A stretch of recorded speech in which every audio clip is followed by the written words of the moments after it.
Meanwhile, what exactly is this? Oh. This is a shimmering piece of filigreed metalwork that you picked up in the Great Foundry. It looks almost gauzy. Sharp edges protrude from it. You have no idea where it goes right now, but it must be important if you commissioned it for yourself. All you need to activate it is to find the proper key. Okay, good to know. And there's something else I want to identify, so let's rest again. Tacon, tell me what this is. Permanent +1 constitution. This glistening red tear was shed by the martyred Harmonium officer Celiru Day when he was put to death on the Harmonium's home plane of Ortho. Mistaken as a member of the hated Revolutionary League, Celiru Day's obedience and loyalty was such he could not bring himself to challenge the allegations of his superiors. At the moment of his execution, 3 tears fell from his right eye and turned to stone as they fell upon the flagstones of the square. Ironically enough, and anarchists subsequently revealed the Harmonium's mistake to the public, discrediting them. Ever since, the tears of Celiru Day have been considered relics of the Harmonium, and used as a lesson to the evils of unquestioning obedience by the Revolutionary League. Well, at least now I know what it does. Usable only by lawful good. Well, that might be difficult to find, but either way. Do I dare step into the portal now? I dare. You unfold the shimmering metal, and immediately it begins crackling with life. It begins forming itself into a metallic circle, hovering in the air. There's something in your possession that has activated this portal. You get the feeling that you probably ought to make sure you have everything you need. You might not be back in Sigil for a long time. Done. Well, in that case, let's make sure I've sold everything I care to, and then I'll do it. You know what? I'm going in.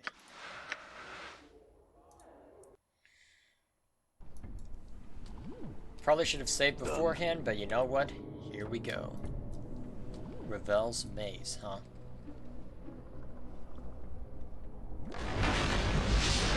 A what? Might as well. Whoa, 28? Did you see that? Time is. Damn it. Oh, this is what I get for giving that.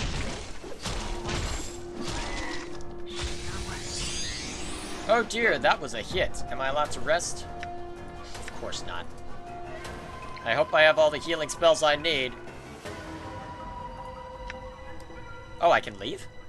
Really?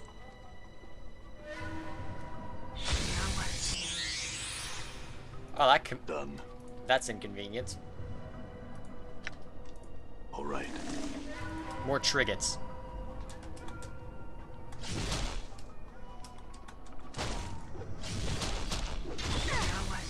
Time is over. Yes. Okay, let's have Morty lead.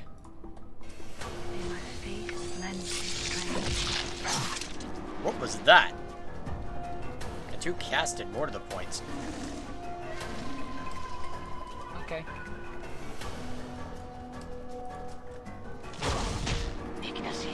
Okay.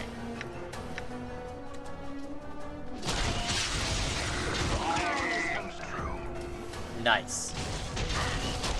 Wait, when did something appear behind us? That's no fun.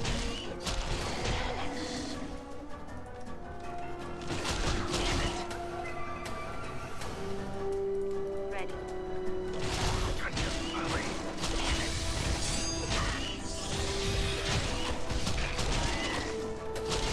Nice.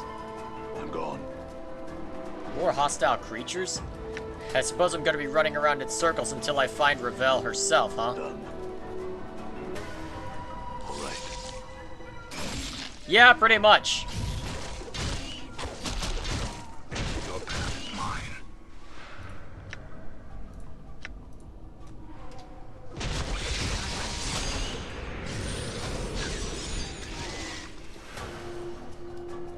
All right. I hope I'm not gonna regret quick saving. Actually, I'll have the auto-save, I imagine. For whenever I've It seems. stepped in. Although this is probably more combat than I've had in the past Done. 5 hours. Feels weird to actually be in combat.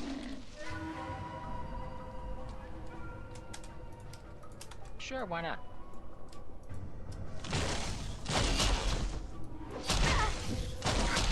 How may I help? At least we're able to tear through him pretty quickly. All right.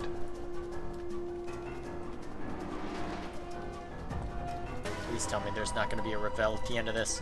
Well, there should be a Ravel by the end of this, but you get the point. Done.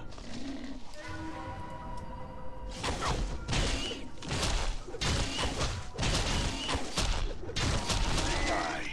All right. Come on, All right. Ravel, where are you? What's up? Damn it. See that? Time is over. I'm gone. What's that? Well, let's find out.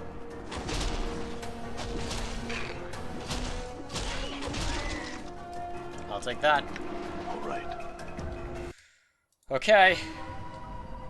That just took us back to the beginning. Oh, boy. All right.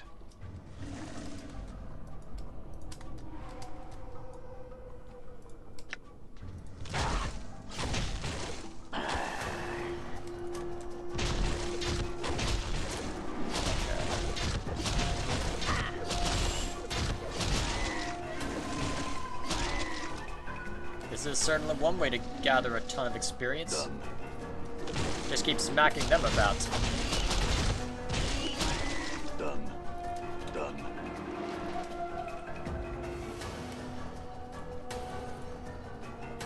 All right. Hey, look! Even more triggets! Yes, my master. It shall be done. Righteous folly, I am wounded. Your path is mine.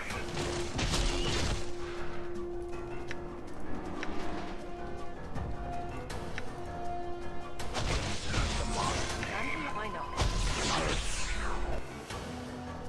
I'm listening. Okay, I need healing. Okay, it looks like you don't have much healing left.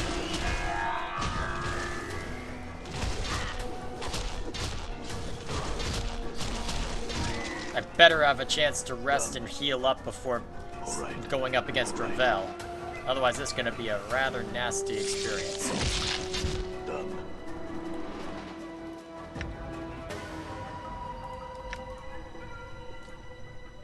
I just hope that they don't respawn a ton of stuff. Done. They're respawning stuff. Dana. And again, death attempts to claim you. Okay. Let's get Anna back on her feet.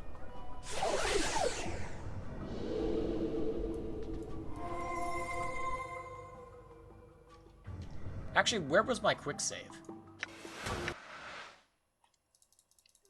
Because I'd rather not... Yeah, it looks like it's just back here. But now that I know there's some sort of secret garden, perhaps I could use that information. All right. Done.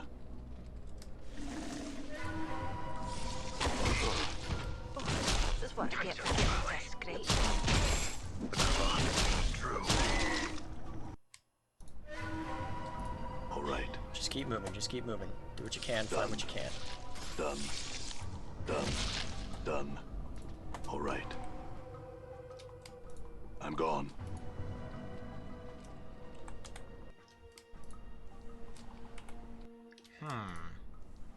All right. Peculiar. Is there a certain order in which I need to access All right. certain things? What's up? It shall be done. Okay, you.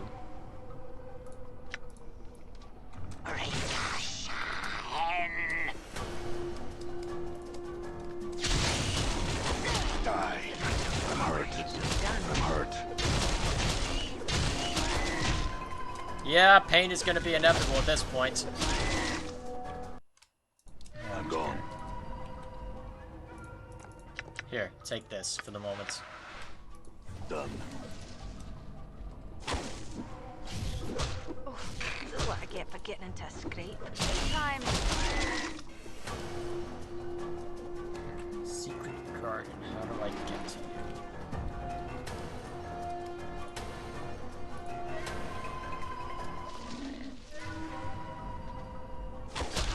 Oh, come on. I'm gone.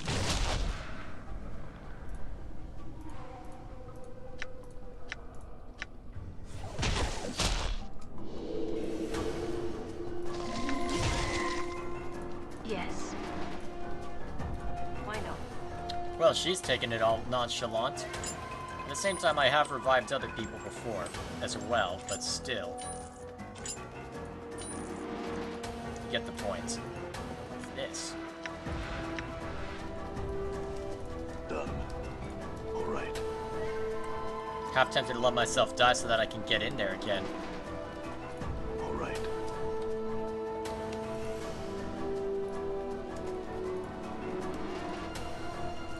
Might not be the worst. I'm gone. Unless... All right. Endure. In enduring, grow strong. Okay, what other spells do you have?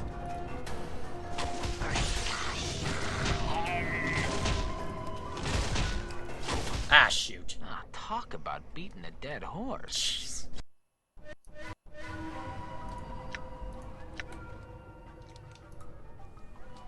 Done. Is this where I need to... This arch is made of a gnarled tree limb that has grown from the floor of the maze, then fallen in an arc. As you step up to the arch, the space beneath the arch glows softly. It seems to lead to some strange black barbed garden. As you examine the natural arch, you notice the left side of the trunk is scored, as if someone took a knife blade and cut several notches into it. The scorings, however, don't look like they came from a knife blade. They look like slash marks, as if from someone's talons. You sink your fingernails into the bark, and to your surprise, the wood gives way beneath your nails, like porridge. You dig your nails through the side of the bramble tree, and in response, the glow beneath the arch grows brightly, beckoning you to step through it. This is gonna end badly.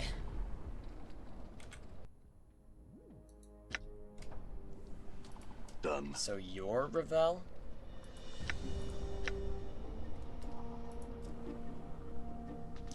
The plump, hook-nosed crone before you doesn't look much like a myth.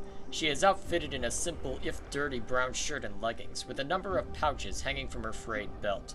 She seems oblivious to your presence, more concerned with the tangled black roots woven together to form the floor of the maze than anything transpiring around her.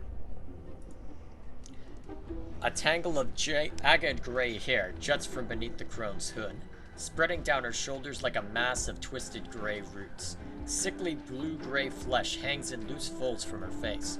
Her narrow chin, long and sharp, juts forward in an extreme underbite, and two filthy yellow canines protrude from her lower jaw, like small tusks. Ravel?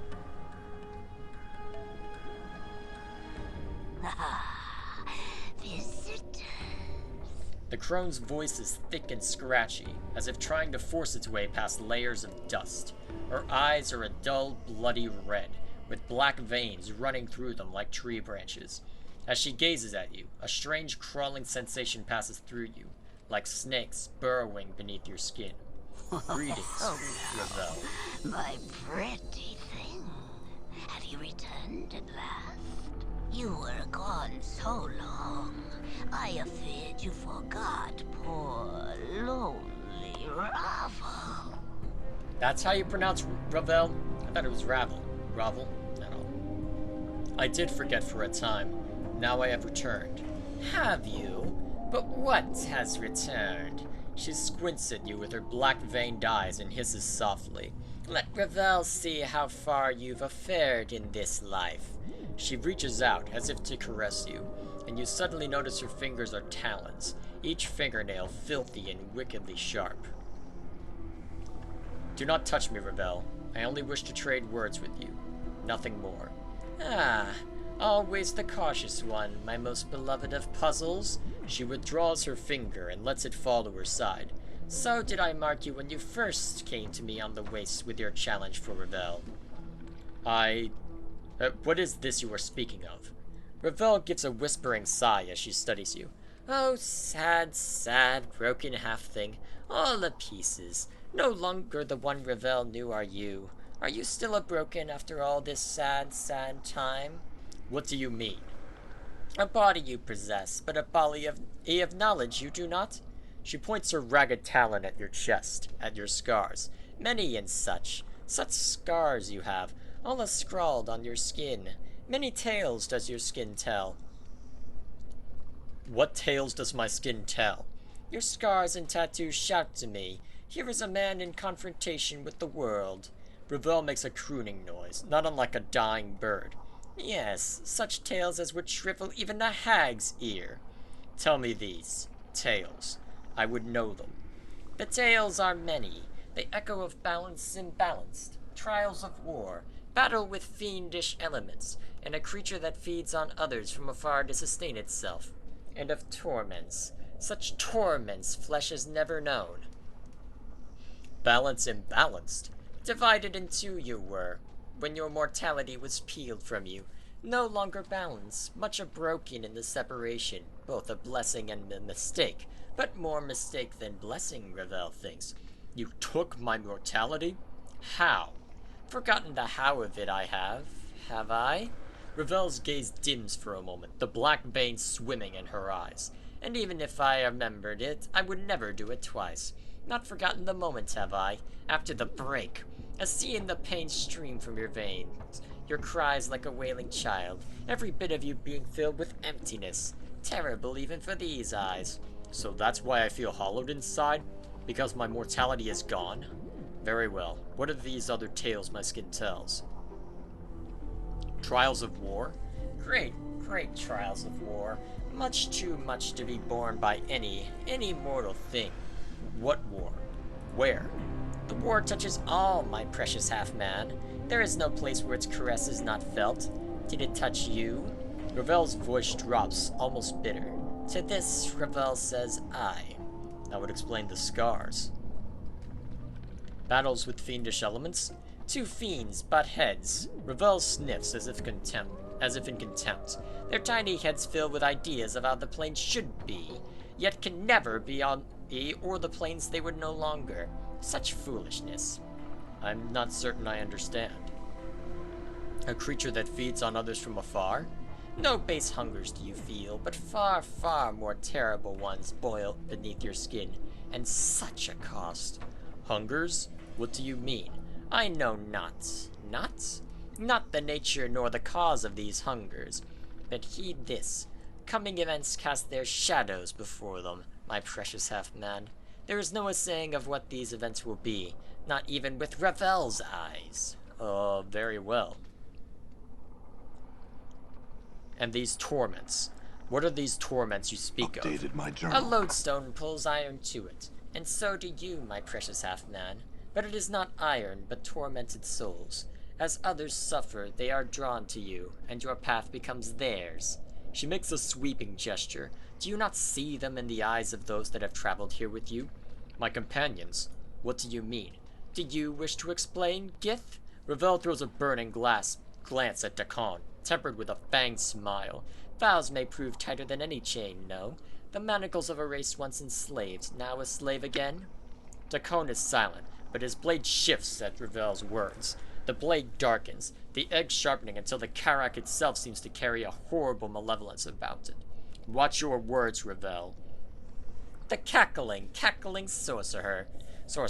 Ravel's eyes seem to catch Ignis's fire and blaze with his hellish light. An ember of Ravel's once passion he carries, for he cares not what he does. But, mayhap, down inside in the lightless places, he is tormented by what he once was afore the passions came upon him. Do my words burn true, O smoldering corpse? And what other torments do your eyes see, Ravel? The chattering skull. Ravel doesn't bother to even look at Morty, as if he is beneath her notice. Are the quips enough of a shield for what lies buried inside your brain box, Why speak truths when lies suffice? Morty? What do you mean, Ravel? The abyssal temptress. Ravel sneers, her yellowed fangs piercing her purple lips as she squints at fall from grace. A skin so fair, lips so rich, eyes that might cause you to forget Ravel herself. And yet she suffers more than any other. When one turns on their nature, many are the torments that arise from such a betrayal. Ravel, Grace replies softly, almost cautiously. I have come to terms with my— You lie, succubus! Ravel's lips peeled back in a snarl. You lie! Do not dare lie to me when your heart is a book to me. Every word you spit screams of your torment. Have a care with your words, Ravel. Enough of this. Ah. Ravel gestures at Anna, as if she is for sale upon an auction block. Look upon the feisty tiefling, such fiery hair and voice. Ravel smiles, baring her rows of yellow teeth. Shall I speak of your torment, tiefling? Anna seems paralyzed, her eyes wide as Ravel turns her black-veined gaze to her.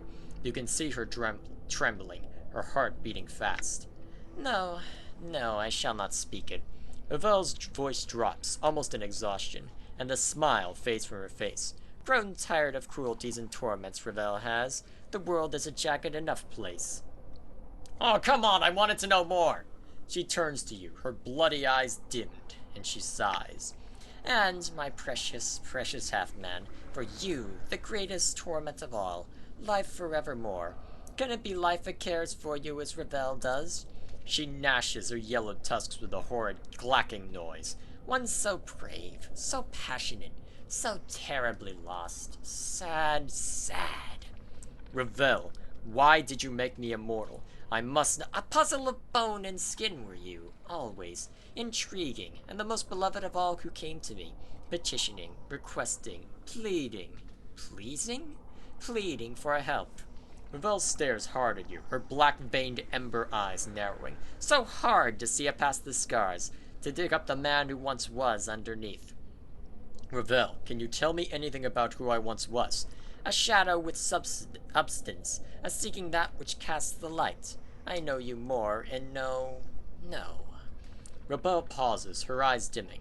No more than I know the nature of any man. Crossed paths have we, a man tainted with undeath, still feeling the pangs of separation, and an old, withered crone, now all imprisoned. Crossed paths? Seems it that we are meeting for the first time? No, not? Ravel seems confused for a moment, then shudders, as if throwing off a weight. Not at all. An echo of a future meeting, this is. Or a past meeting, depending on which way time is facing. And stuff like this is why you really do need the written word for some of these. So this meeting echoes a meeting in the past. The now and then. Very similar? So tangled the now and then is, both mirrored in each other. Once and again you come afore me with a problem, to challenge me for a solution to an impossibility. Ravel hisses at you, and her eyes blaze. Beautiful, ungrateful, beloved man. What was this impossibility I asked you to solve? Ravel doesn't seem to have heard you. She still seems to be in the past, for her eyes dim, as if looking far away. Such fire in your eyes, enough to stir a grey lady's heart. Passion to be free, but when freed, the fire in your eyes guttered out. With the separation, your life has shed all meaning, I fear. Ravel smiles with her yellowed fangs, then clicks them together, as if laughing. Mayhap you should sit on your hind legs and limp your forepaws. Mayhap Ravel will give you another scrap of knowledge. If begging will bring me answers, then I beg you, Ravel, tell me what you know. I need your help in remembering what happened. Ah, a gentle heart now? Ravel's black-veined eyes glint, and the corner of her mouth twists upward like a snake. Has life softened you? But what can hope? Ravel, I have many questions I wish to ask you. What more question do you have? Oh, more questions do you have? Ravel croons softly, but there is an edge to it, as if she is reprimanding you. But you have already asked so many. Ravel's black-veined eyes take on a curious gleam. The time for my questions is now, half-man. Very well, Ravel. Ask your questions. Know this, and know Ravel's law. If you do not answer my questions, no more of your questions will I answer, my precious man. Step lightly with the answers, or the asking shall tear you apart. Understood. Ask your questions, Ravel. I would know why you traveled here with these others.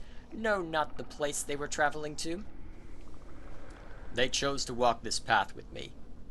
Chose? Ah, a dangerous word. Is it so? Yes.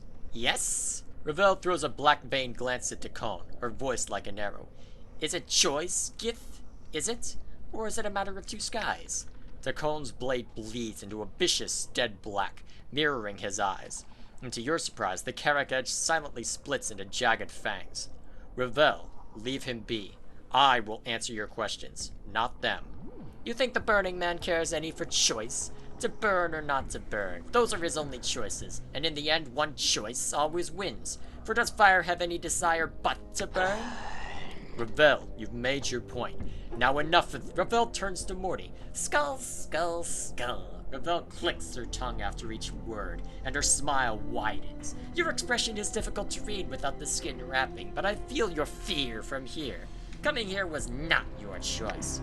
Well, I didn't have anything better to do except to go to one of the ladies' mazes and meet one of the evilest creatures ever to set foot in Sigil, so I said, sure, why, Morty, be quiet. Ravel, be quiet? Mortal clacks his teeth. Like the hells I will. I think we've listened to this crone rattle her bone box enough, and now she's got some pair of stones saying I haven't got any skin. So what if I don't?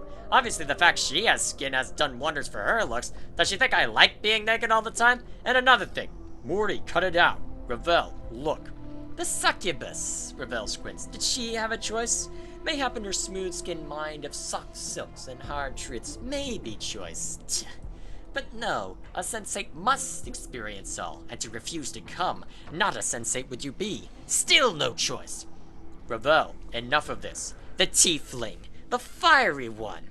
Ravel cackles softly, and her eyes kindle as if amused. No choice at all.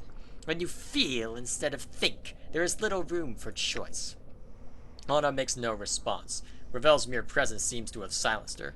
Her tail has stopped flicking, however, and her eyes have lost their hard edge.